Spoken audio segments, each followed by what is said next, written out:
And some say it's the end of an era as U.S. Late Show host Stephen Colbert signs off on his last program, and the lights go dark at New York's Ed Sullivan Theater.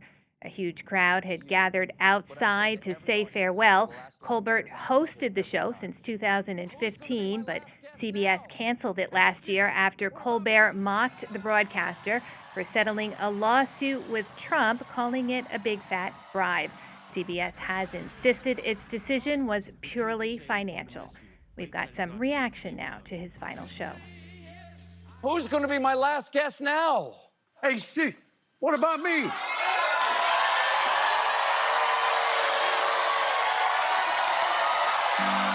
Thank God you're here and I need you the most. We came to say we're going to miss you. Late night is not going to be the same without you. You say yes, I say no. You say stop, but I say go.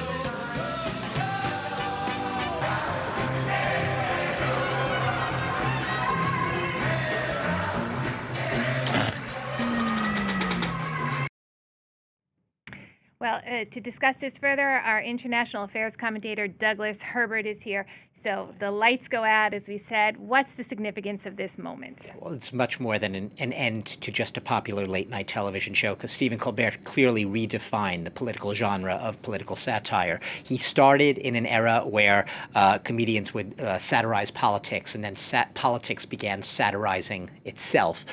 So he transcended, and he also straddled the entire Trump years. His rising to the helm at CBS at The Late Show and taking over from David Letterman back in 2015 coincided with Trump going up that golden escalator, and he was really at The Late Show during all of the Trump years, with Biden in between, obviously.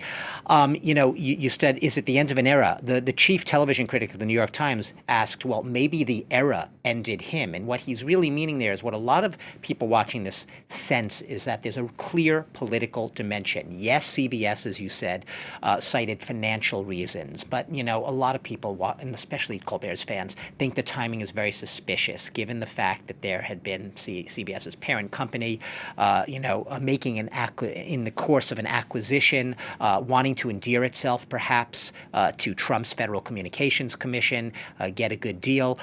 So there's a lot of politics. It's financial, sure, there might be financial reasons. The media landscape's changing, broadcast television's changing. People are now in their little, bracketed ecosystems in their own bubbles, but also political. The sense among Colbert's fans that what made him different, the reason his star showed very bright in the sort of the galaxy of late night hosts, he brought a sort of empathy and compassion and a sense of humanity. One person said that he had a unique ability to be human. And a lot of his fans would say things. You listen to what they say. He used humor to bring joy and to hold power accountable. And his punchlines are almost like an act of resistance. He made people, in the words of one fan, feel less insane at a time when the country, the United States, seems to be losing its mind. And people would all come together and sort of coalesce around his show. Like I said, it was a rendezvous. It was a place where you could still have a political space to express yourself.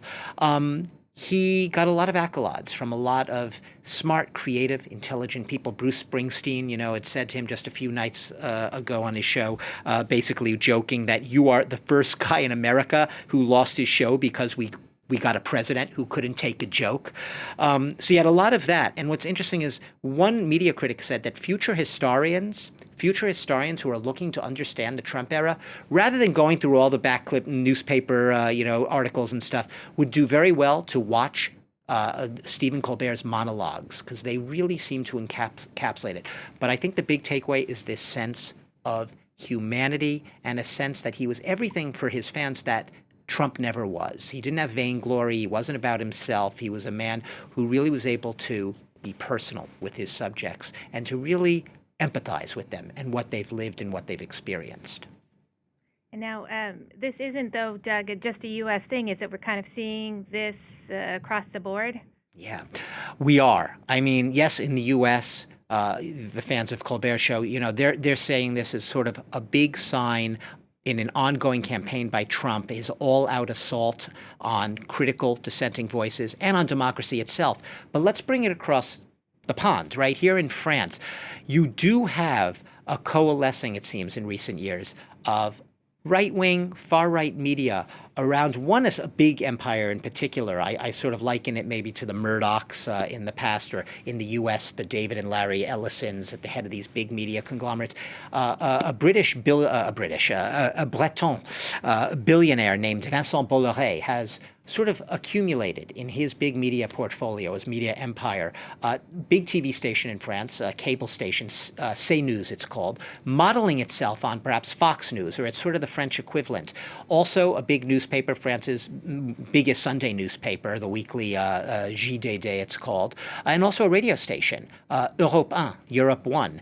All of these are seen as sort of right-wing, if not almost far-right sympathetic media outlets, have lurched to the right around this billionaire's media empire, and you have a whole mini universe and galaxy of smaller media outlets in France that seem to be sort of coalescing around this Bolloré empire.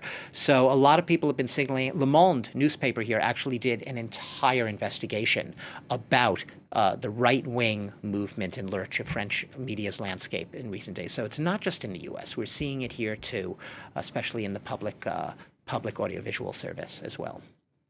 Doug, thank you so much for that. That's our international affairs commentator, Douglas Herbert.